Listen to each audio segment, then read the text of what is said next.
Então, antes de tudo, não esqueça de deixar o seu like, seu comentário, compartilhe com seus amigos. E é claro, se não é inscrito, se inscreva agora e ative o sininho.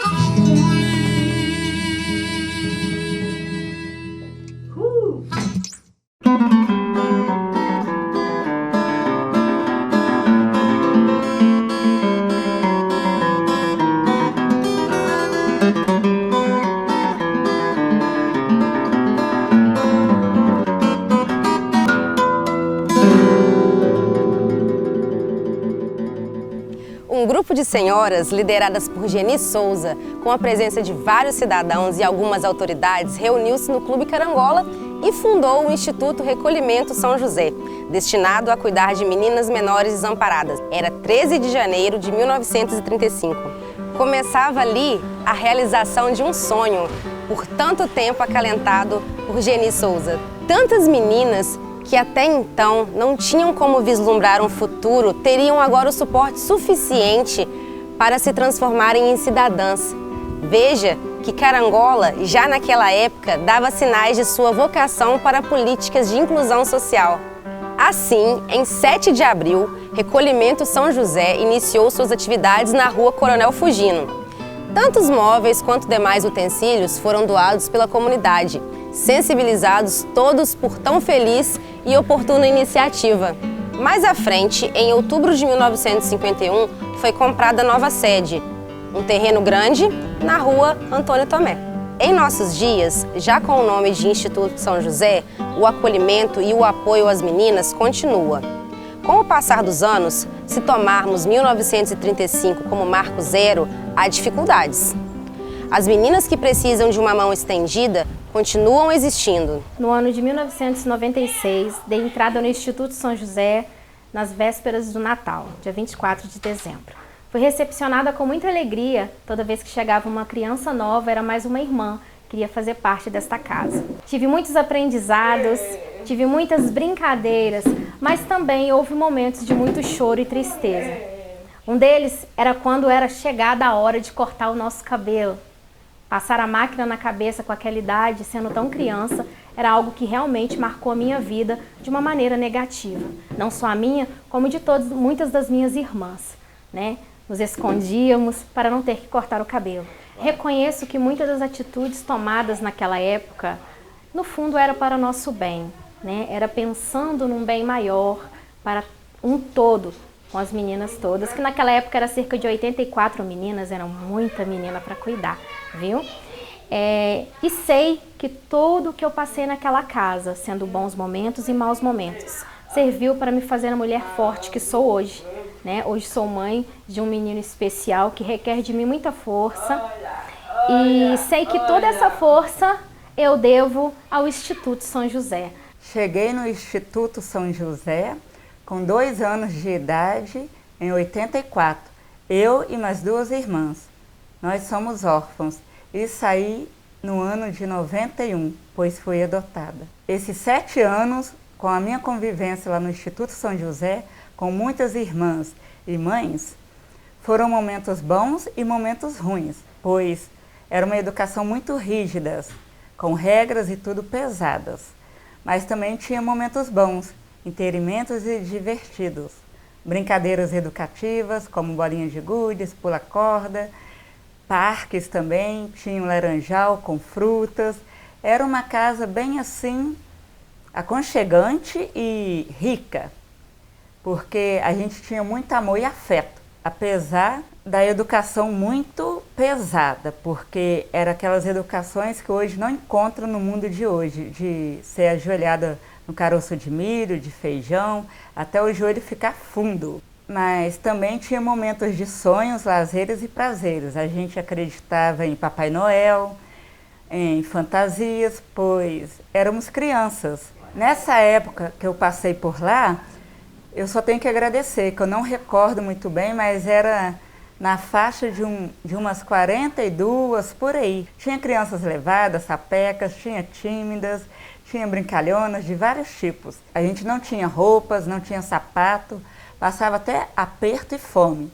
E era a época, né, que a gente tinha sarampo, catapora, pereba, piolho, lêndia, mas a gente era feliz, porque não era crianças de frescuragem.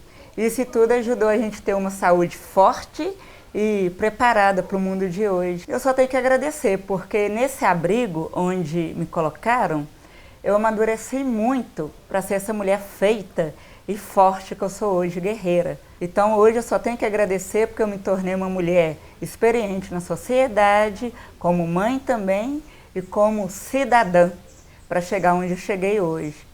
Se não fosse esse abrigo Instituto São José, a gente não seria mulheres fortes e guerreiras, porque nós éramos órfãos desacreditadas pela vida e pela sociedade, porque a gente foi criada por pessoas estranhas. E hoje pessoas que têm pai e mãe não valorizam a família que tem em casa. E nós estamos aí, ó, fortes e guerreiras. Somos amigas, damos risadas e agradece a Deus sempre pela educação que a gente teve, mesmo pesada, né, sem entender o motivo. Amém. Hoje a gente entende criança e adolescente como cidadãos e não simplesmente miniatura de adulto, que não mereciam respeito, que não tinham a sua individualidade respeitada como antigamente, inclusive a época que o Instituto São José foi criado. A gente entende que as crianças lá têm que ter um tratamento diferente. Então a Justiça se ocupa a fiscalizar e também a possibilitar que aquelas crianças tenham todos os seus direitos garantidos. Com isso, um dos grandes parceiros do Instituto São José e do Judiciário é o Conselho Tutelar, que garante esses direitos dessas crianças e desses adolescentes naquele local. Também a Promotoria da Infância e Juventude. Inclusive, são esses dois órgãos que possibilitam com que as crianças sejam levadas para o Instituto São José, sejam acolhidas, abrigadas no Instituto São José de maneira digna, o que também não ocorria antes. Esses são os grandes diferenciais. Normalmente, a sociedade denuncia, ou o Conselho Tutelar fica sabendo de algum caso de negligência ou de alguma situação complexa em que aquela criança e adolescente estão passando, fazem todo um trabalho e com isso levam as crianças ou adolescentes, né, para o abrigo, do Instituto São José. Normalmente é assim que se dá o acolhimento, o abrigamento dessas crianças hoje em dia. Fui para o Instituto São José com 6 anos e fiquei lá dos 6 até os meus 18 anos, só que nesse processo eu saí com 11 anos, porque tive um processo de adoção e que não deu certo no período. Eu fiquei durante 1 ano com a família e, no caso, voltei, porque não chegou a pegar a guarda provisória. Depois desse período, eu voltei para o Instituto, tinha mais de 20 meninas na época. Nunca faltou nada para a gente, assim, questão de higiene e cuido, só que as pessoas perguntam muito se lá era ruim, se eles destratavam a gente e tudo. Eu acho que uma das únicas coisas que, se for ver em reclamação de lá mesmo assim, é que eles não te preparam para a vida lá fora. Você cresce ali o tempo todo com alguém, sempre aonde você vá, sempre tem alguém junto com você, você só sai de lá para ir para a escola e igreja, mesmo assim sempre se alguém te levar. Sempre quando você vai para casa de alguém, é só se a pessoa for lá, assinar um termo, tinha toda uma burocracia. Eu não sabia o que era cozinhar, eu não sabia o que era marcar uma consulta, porque lá se a gente desse uma dor de barriga, sempre tinha alguém para poder fazer isso pra gente. E até hoje eu estou com 24 anos, eu ainda tenho uma dificuldade de ter alguém por mim ali, para poder estar cuidando da minha saúde e tudo, porque eu fui acostumada e fui criada assim. Então, depois que você sai disso, você vive 12 anos assim, e ter que crescer para o mundo, foi uma fase assim, muito difícil para mim, ter que me adaptar com as coisas aqui fora. Eu acho que tinha que melhorar em questão disso, eu tinha que começar a ensinar as meninas a viver fora do instituto, preparar para a vida, né? Começar a ter um curso em questão de culinária, começar a ter um projeto em questão de fazer horta, para poder saber fazer alguma coisa lá fora na vida, ensinar as meninas a lavar as próprias roupas, porque quando você sai aqui fora o mundo é totalmente diferente, você não vai ter papai e mamãe sempre para poder estar fazendo as coisas para você. Então eu acho que tinha que ter um curso, alguma coisa preparando não só as que vão ficar até os 18, mas também as que passam por lá pelo curto tempo, porque são meninas que vão muito traumatizadas. Então eu acho que tinha que ter um preparo em questão disso. Antigamente, essas entidades, né, dessa natureza, os antigos orfanatos, eles foram criados numa mentalidade do antigo Código Menores, né, que precedeu a Constituição Federal de 1988, o Estatuto da Criança e do Adolescente. E na época, as crianças e adolescentes eram tratados como menores, né, como seres inferiores, vamos dizer assim. A preocupação delas era exclusivamente dar comida e esconder da chuva, vamos dizer assim, né, proteger das intempéries. E as crianças e os adolescentes eram submetidos, né, a algum tipo de violência, os antigos castigos, né, que muitas pessoas também sofriam em casa, né, o ajoelhar no milho, vamos dizer assim. Mas com a evolução, né, da legislação, da mentalidade, isso tudo também foi no âmbito mundial, acabou se desenvolvendo esse conceito de que as crianças e adolescentes são pessoas em desenvolvimento, que têm que ser consideradas de acordo com as peculiaridades da idade, do desenvolvimento delas, e que são sujeitos de direitos iguais a qualquer ser humano, né? Então a preocupação hoje, né, nessa nova mentalidade das entidades de acolhimento institucional não é só garantir teto e comida para as crianças, né, mas realmente resgatar o valor que elas têm, garantir os direitos delas de proteção contra todo tipo de negligência, de violência, assegurando realmente que elas possam se desenvolver plenamente com todas as suas potencialidades. Então, nessa questão entramos nós, assistentes sociais, para que a gente possa entender a história dessa criança, entender e conhecer essa família, faça os encaminhamentos necessários para que essa família seja trabalhada nas questões vulneráveis que até acabaram acarretando nesse abrigamento dessa criança. Esse trabalho ele tem que ser muito em conjunto para que a gente possa entender o que é melhor para ela. Pode ser que não seja interessante essa família retornar para o convívio com a família, não seja a melhor opção.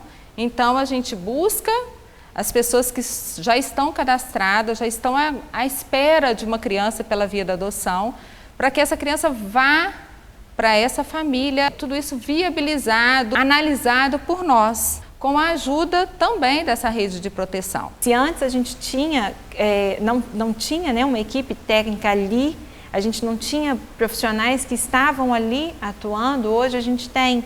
Isso tem um diferencial muito grande na vida dessas crianças e desses adolescentes que por ali passam. A gente vê o empenho da psicóloga, da assistente social, da coordenadora e de todas as cuidadoras que estão ali hoje em garantir os direitos fundamentais dessas crianças e desses adolescentes, tal qual o Estatuto da Criança e do Adolescente fala, né, tal qual dita a lei. A gente vê o empenho em promover saúde, educação, higiene, alimentação, que a gente não pode esquecer dessas questões básicas que todo mundo conta. Todo mundo alimenta, todo mundo tem saúde, mas a gente está falando de crianças e adolescentes que não têm família, que não são responsáveis por si.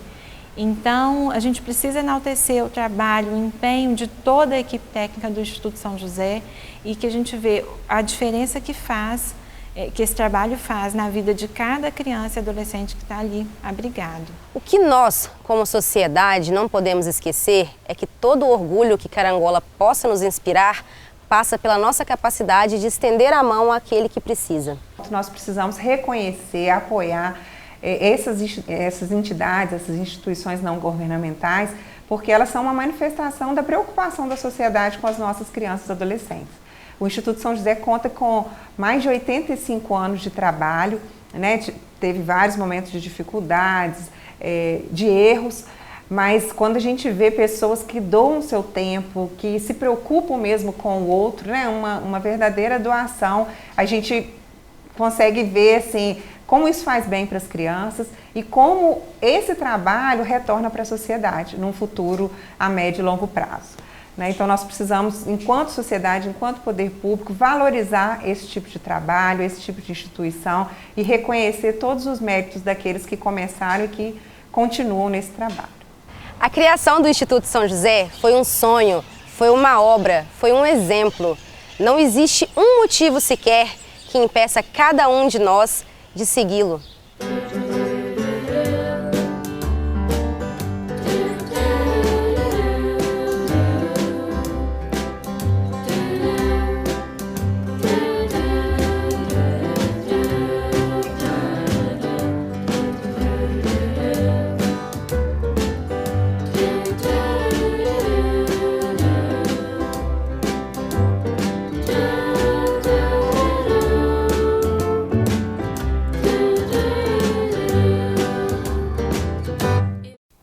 Peraí, calma. Não sai ainda não. Você gostou? Então é o seguinte, dá um like nesse vídeo.